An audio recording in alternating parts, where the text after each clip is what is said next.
my esteemed brothers, Justice Soumitra Soikia of Guwahati High Court, Mr. Justice Mridul Kalita, Mr. Justice Kaushik Goswami, the Vice Chancellor, Dr. S.P. Singh, of this esteemed institution, the Registrar of this esteemed institution, Dr. Singh,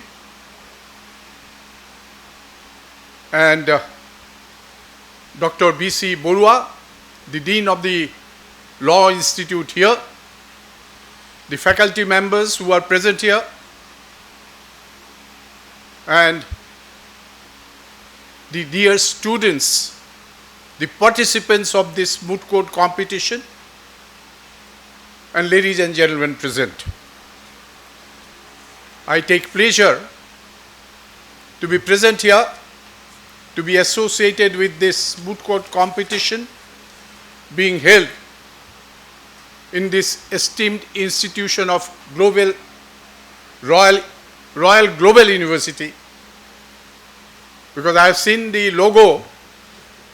That lady is belonging to the royal family, and there is a globe there, although a little bit hazy, but I could make it out, which makes it Royal Global University. I am indeed grateful to the organizers for giving me this opportunity to associate myself with this valedictory session and also to deliver the valedictory address to you all. Now, as I take my stand here, my mind rolls back several decades back when I was myself a student of the University Law College, Guwahati. That was 3 years course which I did, unlike 5 years course that you are pursuing now. And then I became an advocate, a junior advocate, and after completing a few years in the bar, I appeared in an interview for becoming a lecturer in the, part-time lecturer in my alma mater, that is the Guwahati University Law College, where I was selected. So therefore, I had that opportunity of teaching students also for about 11 long years. And I could also be, I wish if this institution would have been there at that time, I could have association with this institution at that point of time also. I'm really impressed to see the infrastructure of this university, which is doing very well, giving you good facilities, good infrastructure, good faculty, and I'm told that there is a very good, well-equipped library also. So therefore, you have got everything, which at the point of time that we were a student, we did not get this opportunity. You should utilize this opportunity and try to be a good citizen of this country, good lawyers and good citizens, and a worthy member of our society. Now, about this institute, I am informed that it was established sometime in 2017. Maybe I do not know whether it is correct. And within these 9 years, it has set its foot down. Is an established institution with about 8,000 students, if that's what I am informed, with 136 academic programs, with 400 faculty members, and has contributed and published 127 publications, which I believe is a creditable job by the university. Now, it is doing very well, but I will have some suggestion to the management of the university. Now, I believe that there is a scope of starting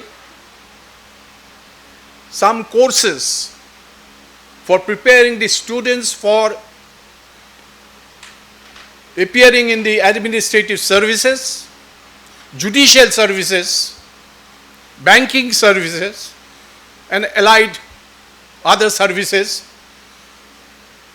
Once they are prepared, they will have confidence to appear in those examinations, not only at the state level, but also at the national level. So this, I think, would definitely help the students to get themselves absorbed in suitable positions in our society. I have another suggestion to make. I am told that this particular institute has mass communication department, having media and journalism both going together. Now, if we have, along with the, I am also told that there is a studio also available. Now, the students and the management should make arrangement for production of advertisement from those studios, which will definitely earn revenue for the institution, for the university. And I may also say that the university should have a radio channel started at the earliest, and maybe a YouTube channel also. If it is available, I do not know, but it should be available so that you can utilize the facilities that you have on the mass communication. Now, having said that, I would like to come to the valedictory session. Now, what is the meaning of the word valedictory? The meaning of the word valedictory is farewell, means saying goodbye till we meet again. So you are all saying goodbye to all the participants till you meet again. And it is F-A-R-E, farewell. But I would say that it is also farewell. You fare well till you come back next. You shine in your life. You establish yourself in the life. Do better in life. And then come back next year with vigor and activism. Now, I am told that there were 8 participating teams and they have done very well, all of them. But there is always a winner and a runner-up. So therefore, winner and runner-up, they are getting the prizes, they are getting the trophies. But it's not that. The participants who could not qualify in the final rounds are no less better. That is what I feel. It is always better to be a participant than to be a winner, because then you will have some sort of a motivation to work better in the future years. Now, so far, you are concerned. Kindly remember that this is the stage when you should work hard, be active throughout, because as you sow, so you reap in future. Whatever you do now, you will get the results after a few years of your life. So therefore, work hard, be sincere, be honest, go forward in life, asking always for a better society and a better environment. Now, so far legal profession is concerned, I have to tell you something, that it's a very, very challenging profession, and it is a profession where your wisdom matters, your intellect matters, your wit matters. Therefore, you have to be highly professional in your work and skilled professional. But you remember that once you become an established lawyer, you become a very important and highly placed member of the society. You are always respected. Now, when we joined the profession, we were informed and we were told that a lawyer cannot get 2 square meals a day. And I will tell you why. Because when you initially join the profession, you don't get much work. And so therefore it is very difficult to get 2 square meals a day. And after you get yourself established in the profession, then you have no time to even eat 2 square meals a day peacefully. So that's the difference between a successful lawyer and a beginner. But I'm not dissuading you from joining, because you see, now the legal profession has expanded like anything. It was not there at the time when we were joining the profession. But now the horizon has opened.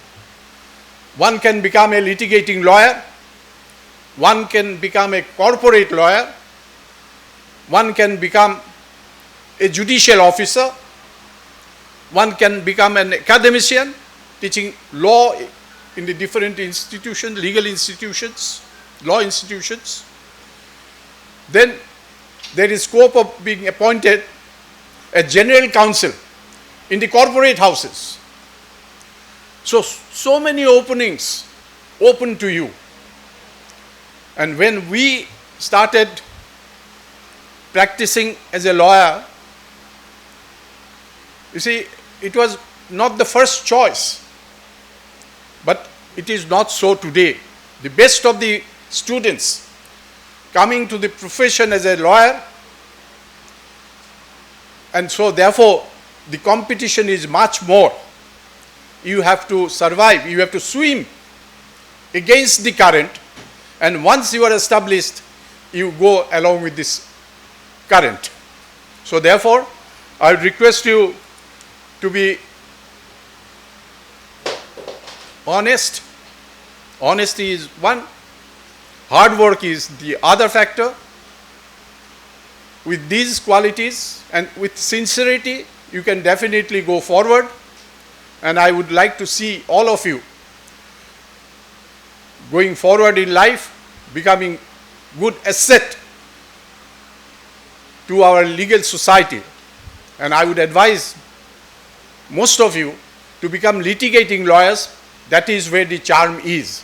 If you are a corporate lawyer, you have to sit in the office, work there. Maybe that you will be paid better, but the charm of practicing in the court would not be there. And that is a different sort of life altogether.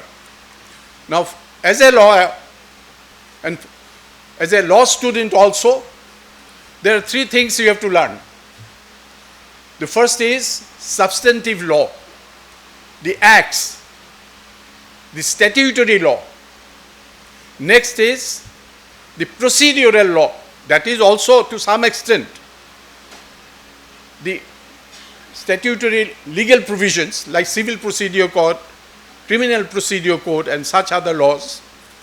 And then the skill of an advocate, which is a little bit different from what you learn in the classroom.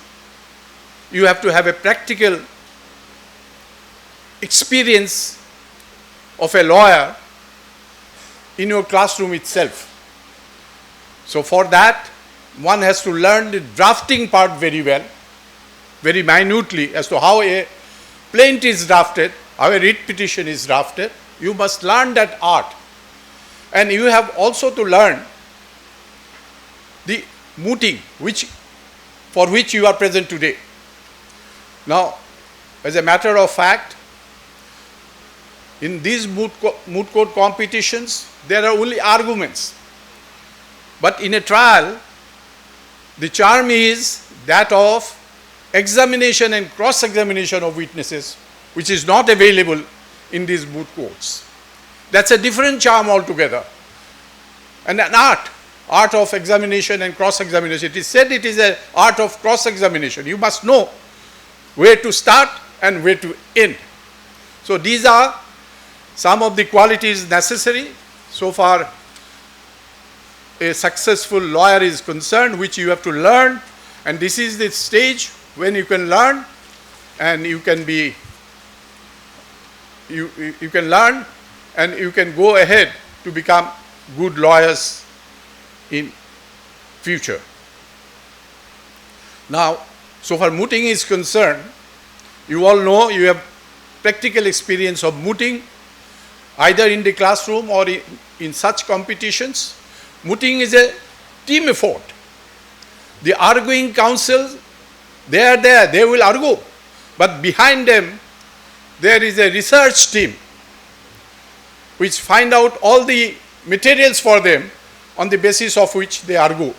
So therefore, the responsibility of research team is equally important, although they are in the background and you don't know them. Now, with this, I would also say that legal profession has become a very, very important profession in our society now, particularly after the globalization.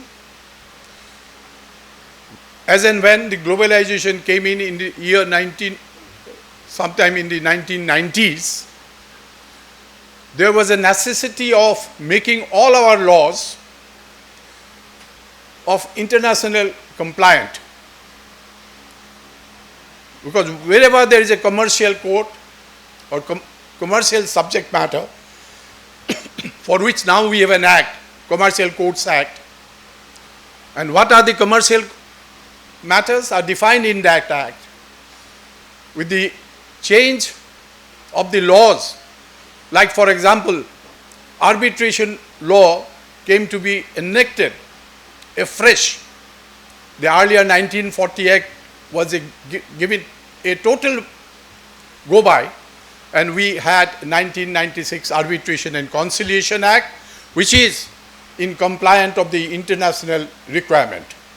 Similarly, all the IPR laws, intellectual property right laws, undergone change, because all these had to deal with the international trade that we had, because we had to open our economy and allow those foreign companies to come in to start trade and commerce with us.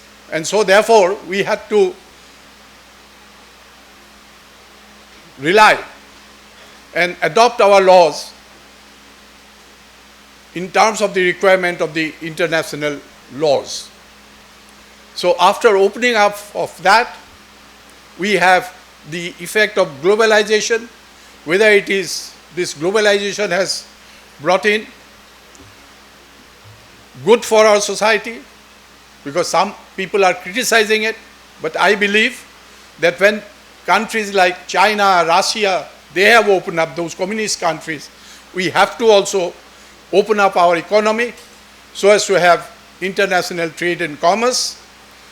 And with this, I believe Guwahati being situated at the far east of the country and having a very good access to the Southeast Asia, the Act East policy of the government of India would be effective only when we have trade and commerce with the Southeast Asia, who are nearer to us, and if we have trade with them, we have commerce with them, then Northeast will be the hub, and practically I will tell you that we are sitting on a sort of a area where there will be a lot of scope to grow and to earn money if we start trade and commerce with the Southeast Asia. So therefore, when we have that, now the students from this community will have to have the capacity to be able to handle those matters. And so, you being the young generation, the 65% population of our country, the responsibility would be yours, the opportunities would be yours.